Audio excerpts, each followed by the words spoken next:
Welcome to another episode of Life and Whiskey. As always, I'm Jordan, and today we're going to look at yet another Lagavulin product. Now, this is Lagavulin Distillers Edition. This is actually the second bottle of Distillers Edition, but it's a different variety, vintage. I don't know what you want to call it. So, funny story. We had a Lagavulin Distillers Edition, which you've already seen a review for, and we'll do a comparison here. But my wife and I were over in Gillette, and we saw this bottle and this bottle sitting on the shelf. Now we knew we had one or the other, and we both kind of looked at each other like, oh man, what are we going to do? Do you remember which one we have? And both of us were kind of like, no, whatever. And we saw that this has this emblem on it, which says 1816 to 2016 Lagavulin 200th anniversary. And we both kind of were like, I don't remember that being on our box at home, but maybe. And I kind of talked myself into it and talked myself out of it. And my wife said she remembered that the batch number did not end in an even number. So the original one we have is distilled in 2001 and bottled in 2017, and it is batch number 1GV.4/506. And the new one is 1GV.4/505, and it was distilled in 2000 and bottled in 2016. So that's what this variety is going to be. And anyway, so we decided, we're like, all right, whatever. We'll just get this one. We'll take a gamble on it. We both really liked that bottle. And if for some reason we were wrong and we ended up getting two of the same thing, well, we'd just be happy and drink our whiskey and enjoy life. And so we came home, checked it out after buying this, and it turns out that really my wife, she made the correct choice, and we picked this one and brought it home, and it turns out that we did not have that one. So let's get into it. This is a Lagavulin double matured, like I said, distilled in 2000 and bottled in 2016. It's the 200th anniversary of the distillery. It is 43% ABV. The Distillers Edition, the distillers go through, pick out, or at least according to the story, go through, pick out the whichever barrels they like, and then they take and they double mature them. They mature them a little extra longer here. Let's see. According to this, it says our master distiller has hand selected a small number of casks for double maturation in specially crafted Pedro Jimenez cask wood casks. So there you go. It's in a Pedro Jimenez. It has a nice amber reddish hue to it, maybe a mahogany you'd call it. In the glass, it's a lot sweeter smelling. It's all sorts of sweet fruits, like maybe an apricot. Definitely a grape, like a fresh crushed grape.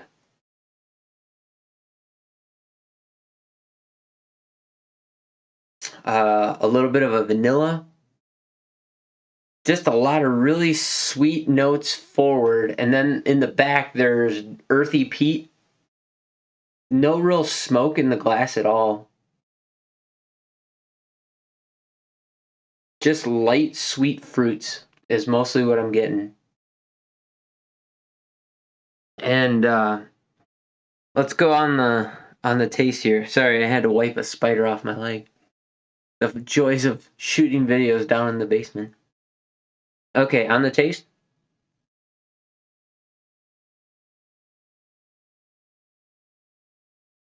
Get a nice wood smoke kind of on the edge of my tongue. And it's mostly sweet. You get that grape. You get like almost an appley, apricot, fresh, ripe fruit forward. Very sweet middle where you get a honey. maybe some honeysuckle, a little bit of floral, and then it finishes with a touch of peat smoke that is nice and well pronounced, but not overbearing. Get a little bit of salty brininess on the finish. The one thing I'll say about this is that the entire, like, again, the most overused word in whiskey, but smooth. The entire flavor profile is very smooth and rounded from the start to the finish, where each flavor just rolls gently into the next flavor. There's no spikes anywhere. There's no pronounced bitiness anywhere in the flavor profile, not from the ethanol, not from the smoke, not from the barrel. It's just a really well-rounded flavor profile, start to finish, where you get all these really sweet notes up front, sweet fruit notes, and you really get that grape, man. That grape is really standing out on it, but you get sweet notes up front, sweet fruit, then into like a sweet honey, honeysuckle, floral, slight floral in the middle. Floral might even be the wrong word. And then that pushes into a nice peaty finish, smoky finish with a little bit of brine and salt on it. Almost get some caramel in the glass along with the fruit, like almost like apple dipped in caramel, or an apricot, maybe a dried apricot dipped in caramel.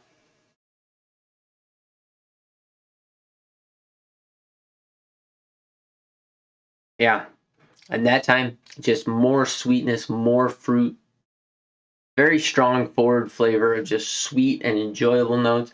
That nice break over into a really enjoyable peat.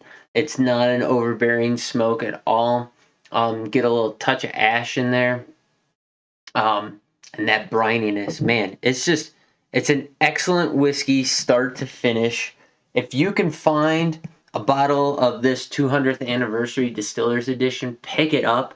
I paid $119.99 for the original one, and of course I bought that several months ago. Now I'm guessing due to inflation and shipping and all the other stuff, and just rarity, this was $124.99, so $125 for the new bottle, $120, so $5 difference. I'm not gonna whine about it. Totally worth it in my opinion. As you can tell, my wife and I like the original one. We've dove into that several times. I'm gonna open up another glass here, and we'll pour these side by side so we can compare them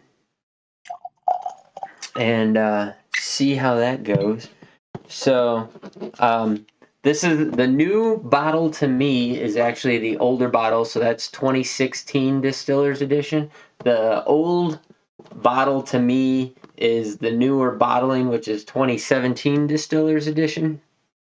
The color's a little more red, a little more burgundy in there, or copper, I guess, maybe. Copper might be the right color. In the nose, it's not as fruity sweet.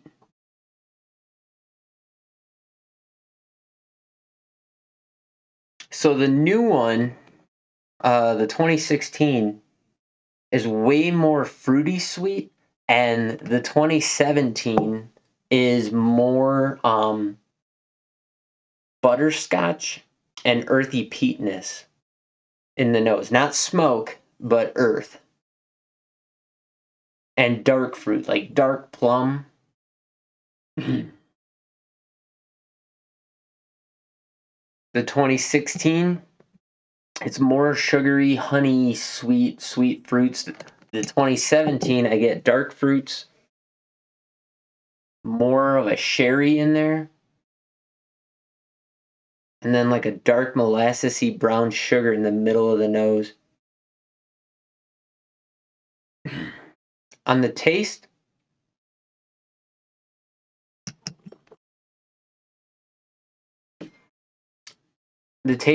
on the 2017 is a little flatter in the beginning, goes into more of a brown sugar caramel.